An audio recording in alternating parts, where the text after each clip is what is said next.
These are not the affairs of mortal men.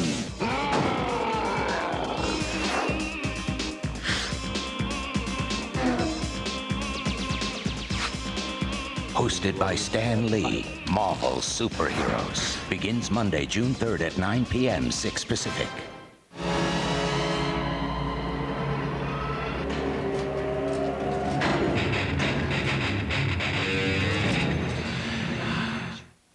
I'm sure some of you must have wondered, how does a comic book get made? How does it go from the original idea to the time you pick it up at the store? I'm Phil here in Toronto, and I was wondering that myself. How does a comic go from this to this?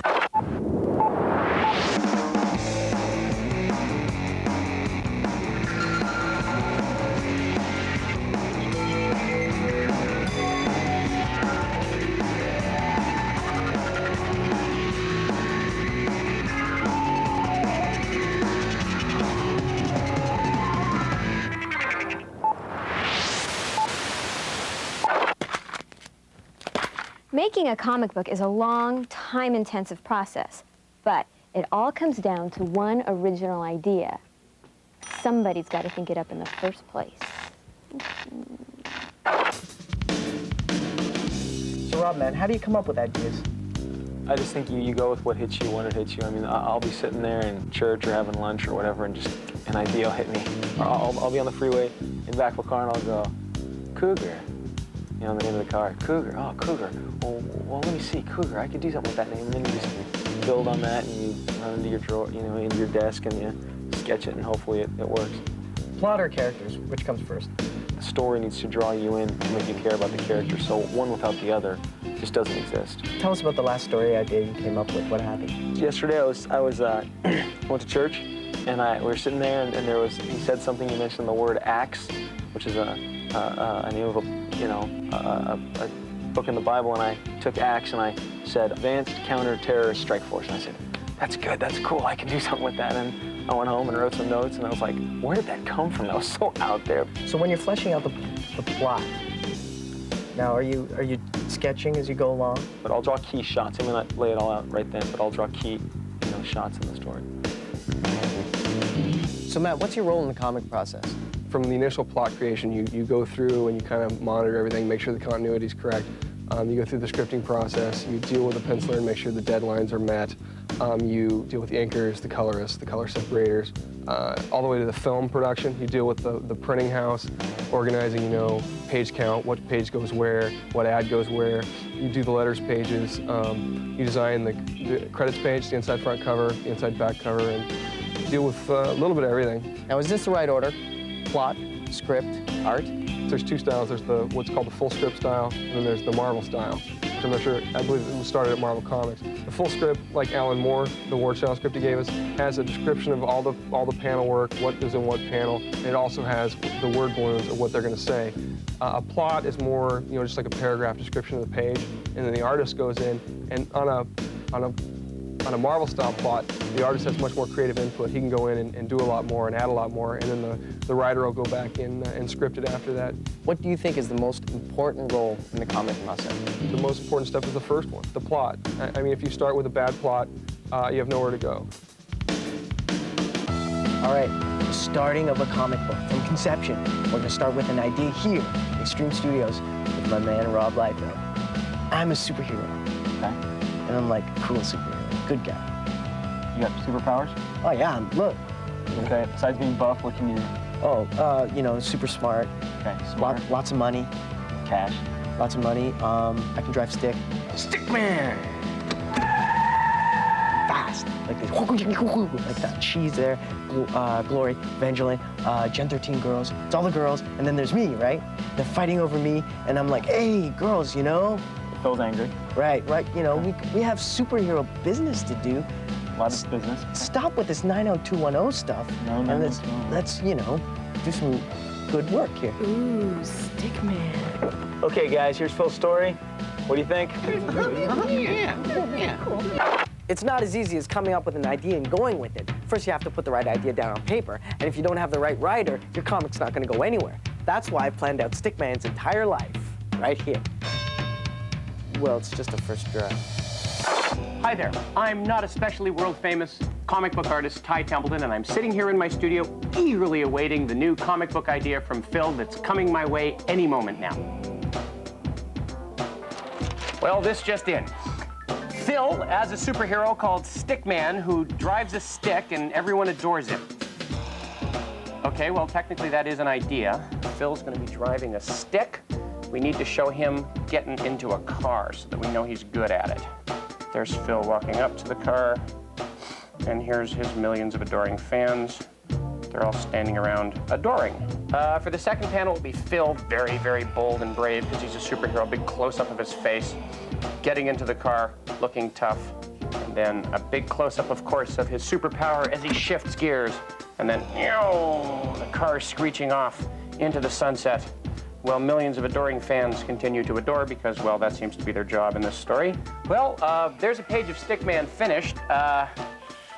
It's not really the best idea I've ever had, but, well, you see what you can do with it. That's what I would have done. Let's move on to Batman, a comic book that people actually are likely to read. The first thing a penciler does when he gets a comic book to draw is he starts visualizing his ideas for the page.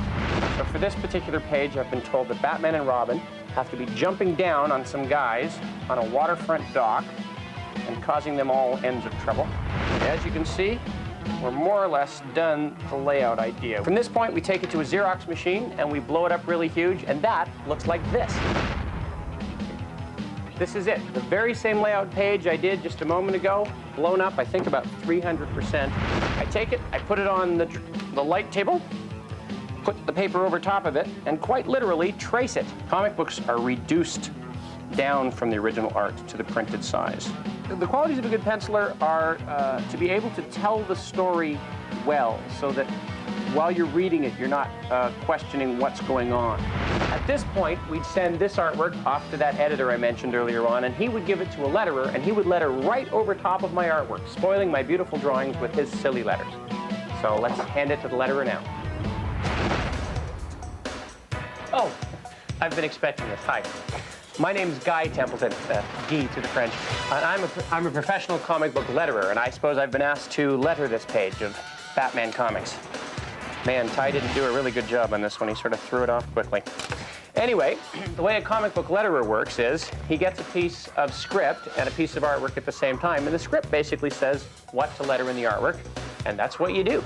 So the first line of dialogue is, "Let's go." And it's as simple as this. You just carefully letter it in. The qualities of a good letterer really are just to make sure that he can write legibly, primarily. His job is to put the letters on the artwork and make it look as much like they've been put there by a machine as his hands can make it. There you go, a finished word balloon in a professional comic book. All right, well, that's my job done. Now time to hand it off to the inker so he can do his job. Thank you.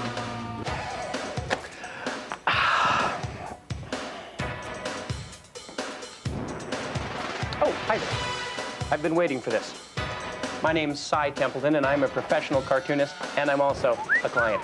I'm going to be inking this page, and when you ink comic books, basically what you're doing is you're taking the penciled line and you're making it really, really black with whatever you have around to make it really black. Some people like to use crow quill pens, which is this. Some people use magic markers. Me personally, I like to use brushes and India ink because I think I have more control over my line when I do that. The inker sometimes can help direct the eye by making an area very black next to an area that's very white. Anyway, there you go, Mr. Colorist, sir. Thank you.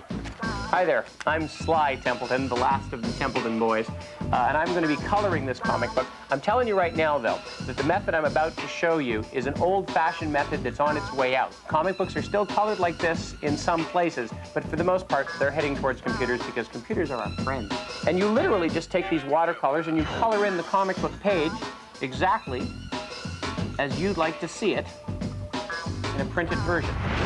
Here it is, all written, penciled, inked, colored, lettered, and everything else. Ignore the fact that it says that different people did it on this particular credit box. I did it all. We've finally worked out our web address. Check us out at www.antigrav.com.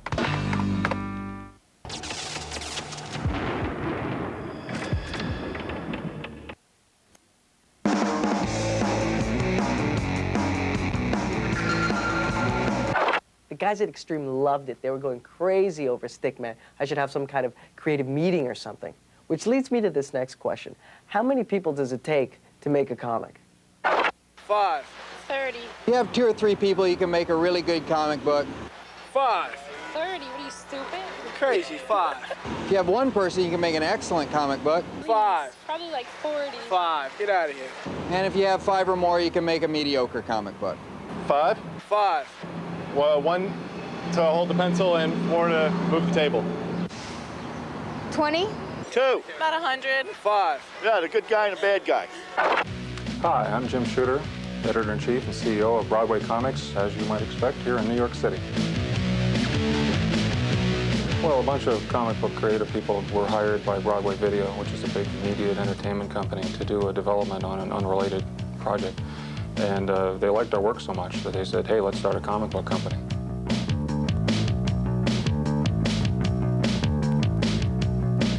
The production process here at Broadway Comics is a little bit different than most other places. We start with a group of writers, and that alone is unique. We actually write as a team. Each writer performs a slightly different function in the team. I'm kind of the head writer, I suppose. First of all, we start with what's called a full script. This is one of our scripts. You can see that it's quite a document. And what we do is we describe every panel, and we provide the dialogue so that the artist knows exactly what he's supposed to draw, and he has a good description of it there, and he knows what the people are saying. In addition to this, we provide the artist a layout, a rough layout of what we think the panel should look like. Now you can see it's kind of rough, it's just a guide. And here actually, right here is a page drawn from the script and from this layout. You can see that the artist, Jeff Jones, has taken some liberties. He's pulled in a little closer here. Pretty much did this shot as it was indicated. Marvel, or most other companies, they do what's called the Marvel style, and they give an artist a very brief description of what the story's about, and then he just sort of makes it up. He draws the pictures for the story, having no idea what the dialogue is going to be. And that's great if you have Jack Kirby. He's very inventive, you know. On the other hand, sometimes the artist might miss the point, or he might not give the writer enough space to tell the story, or he might misconstrue something. So this way, we keep it much more focused on our story goals. The next step in the birth of a comic is computer coloring, a process that involves, you guessed it, computers and color. Hi, my name is Janet Jackson. I'm an editor here at Broadway Comics, and I'm in charge of supervising the coloring process. Back when I started at Marvel around 1983, all the separations were done basically by little old ladies sitting at light tables cutting out sheets of plastic. But now, since the advent of computers, we have this wealth of technique available to us. Basically, any technique that's available to a painter is available to us with the computer. Once the penciling and inking is done, the black and white drawing is passed on to the colorist. The colorist takes it, scans it into the computer, and with a little bit of direction from the editor, starts making the decisions of what to color. Once you have your basic tones down pretty flat, you'll start doing the shading. You know, putting in gradations, modeling the figure, putting in techniques. Once you had something like this all painted, you might put a blur on it to show the movement. Everybody works a little differently, but I tend to color section by section. Once I have the tank and the foreground finished, I might lay in a sky texture, then put a gradient of white on the horizon to give a little atmospheric haze. And I might use the airbrush to create some more clouds or enlarge the clouds that are already there. Basically, all the techniques I learned as an illustrator, I use in the computer, just a different technology. If only we could have seen the magic of Phil Stickman brought to life by the colorist at Broadway Comics.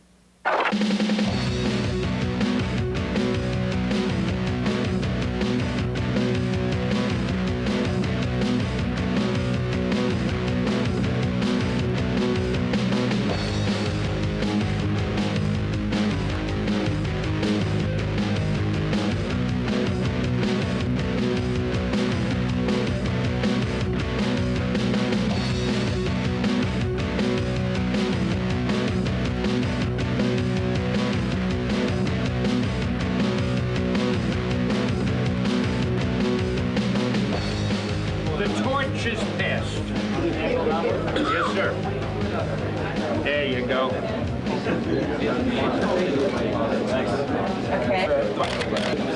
right. There we go. Now don't you drop it. You don't have to punch it. Downward. Just smile. Here's something a little bit new on the anti-gravity room. A little thing we call draw.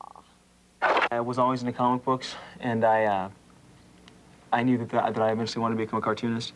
And I actually met a few cartoonists while I was in high school, and they kind of, you know, when you hold a comic book page for the first time, you go, wow, this is what they make this stuff on. The process, when I was introduced to it, I knew, okay, I can do this. I can turn these into this. And then, you know, you set out and you buy the paper. I went down, I got the right paper, I cut it to size, and then you just go, wow, I'm like a professional. And so it just kind of shot off from there. And shortly after high school, I got a chance to meet with a few editors, and that's when I actually got my break. When I was a kid, my favorite artists, Frank Miller, John Byrne, George Perez, Art Adams, all those guys. I was trying to get my hands on any comics I could.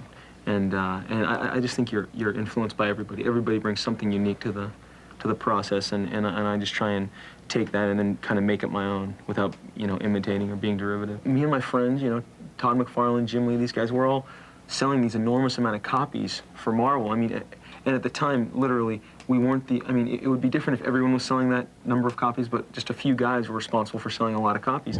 I'd worked on this stuff for so long, and I just wanted to do my own characters, and if I wanted to change him red one day or give him blue hair, I didn't have to get anybody's approval. I could just do it. You know, people said, oh, you guys went off to be rich or whatever, and it's like, no, everyone told us we would fail. I'm young. If I fail, if Image failed, I'd be 25 years old and I can go get another job again. So it was no, the bottom line is, could I pay the rent? My expectations were really low. So the success that suddenly surrounded our company was something that none of us expected. And you're just sitting there going, whoa.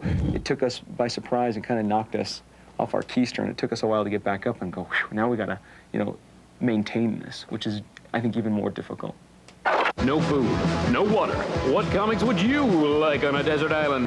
THB by Paul Pope, Rubber Blanket by David Mazzucchelli, Dark Knight by Frank Miller, Pogo by Walt Kelly, and Crazy Cat by George Harriman. When we come back, Phil takes us into the printing process. Oh, then we talk about trucks. Listen to the buzz. You take over the world. I'm just a spaz. I love this. I love that. The buzz. She steps into virtual reality. It's a big universe out there. But very scary. The buzz. And I like some of the character things we get to do. I wanted more effects. Take after take after take. Mike Jarek brings the buzz. Come on, buzzers, let's have some fun. And commentary by Harlan Ellison and John Carpenter. Sci-Fi Buzz. Tonight at 10 p.m. Eastern, 7 Pacific. Sci-Fi Friday.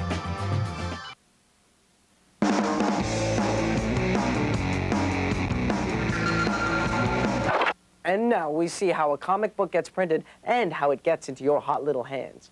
I think trucks are involved somehow. Hi, my name is Pierre Rioux.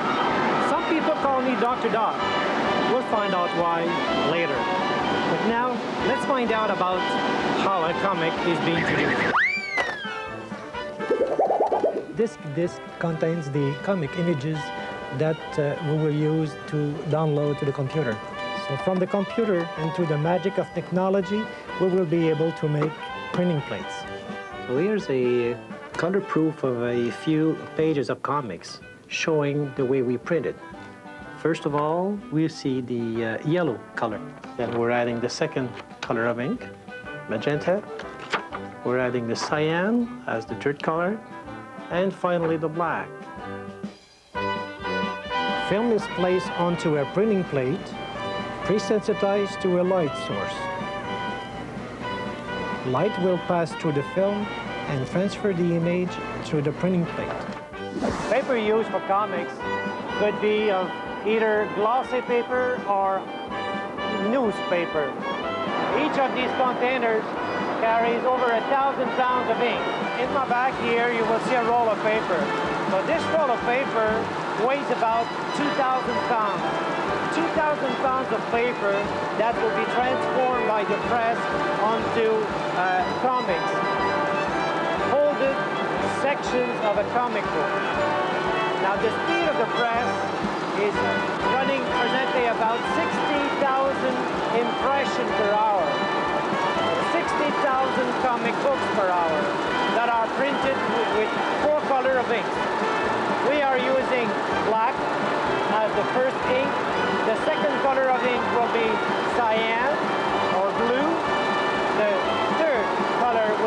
magenta, and finally the yellow.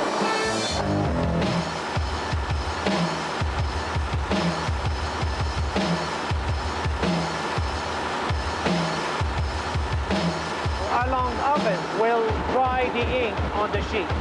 After printing, the pages get assembled in order, the cover is added, and the whole thing is stapled and trimmed. From there, we stack and package the comics for delivery. I'm called Dr. Dot because that's what makes a comic book. Dots.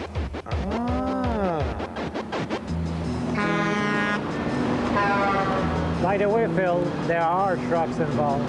I can't believe how much email we're getting. Thanks, guys. Keep it coming. And we have another postcard from Steve Brandon. Check it out. Japanese anime. Beautiful. Hey, if any of you guys know about Gatchaman, write in and tell me about that. And for the person out there who asked us,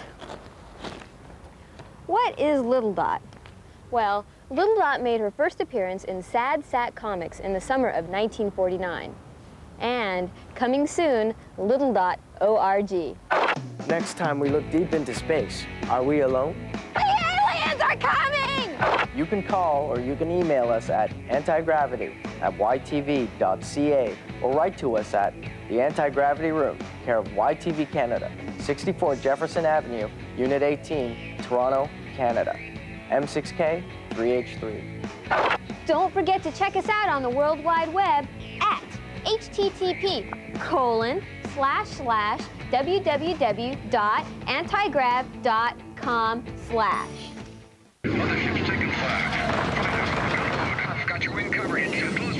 You are watching the Sci-Fi Channel.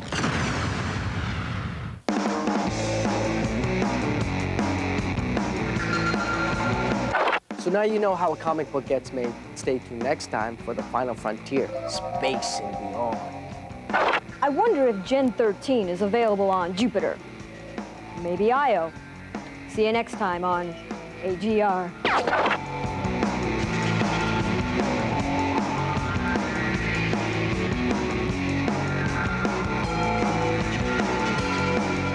They're not your average family, because what the Robinson family calls home is lost in space. Coming up next on the Sci-Fi Channel.